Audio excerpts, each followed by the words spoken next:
Duyo sa COVID-19, ang mga residente sa Panakan, Davao City nagsaulog yapon sa Flores de Mayo. Atong sayron kung paunsa nila gisaulog, pinaagi sa live report ni Jandy Esteban. Jandy. Riyan, sumala sa simbahang Katoliko nga dapat dili mamahimong babag ang pandemic sa debosyon ug pagdasig sa katawhan. Busa, gidayon gihapon sa pipila ka mga residente sa Panakan, Davao City ang tinuig nga Flores de Mayo pinaagi sa social media.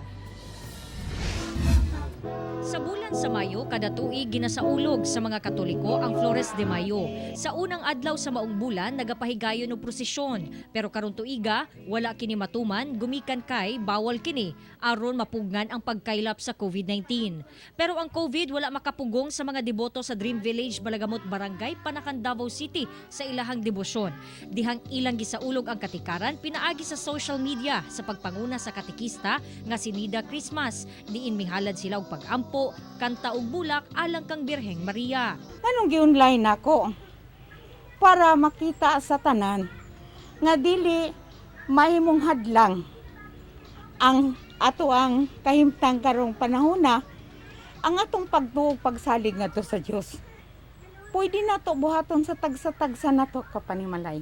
Nagmuntar siya og altar sa ilahang tugkaran sa tabang sa iyang bana.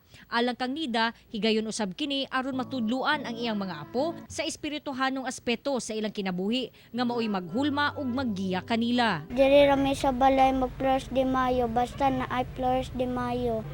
Para mag-ampo, mag-behave, mag-rosary. Ang debosyon gyud ni sa Flores de Mayo is ang pagpamalandong sa mga hiyas, mga bertudes ni Virgin Mary, ang pag-ampo diha sa iyang tiilan, ang pagrosaryo, ang paghalad sa mga bulak nga mao'y konkreto kaayo nga ginahimo o ang paghalad sa santos nga rosaryo. No? Dapat daw magpadayon ang debosyon sa tanang katawhan bisan sa hulga sa COVID-19. Binaniining atong enhanced community quarantine nga daghan natog mga pangutana, daghan natog mga kahingawa, unta mabatunan nato, mapuy-an nato ang iyahang mga bertudes labi na gyud sa pagtuo, paghigugma ug paglaom sa kanunay.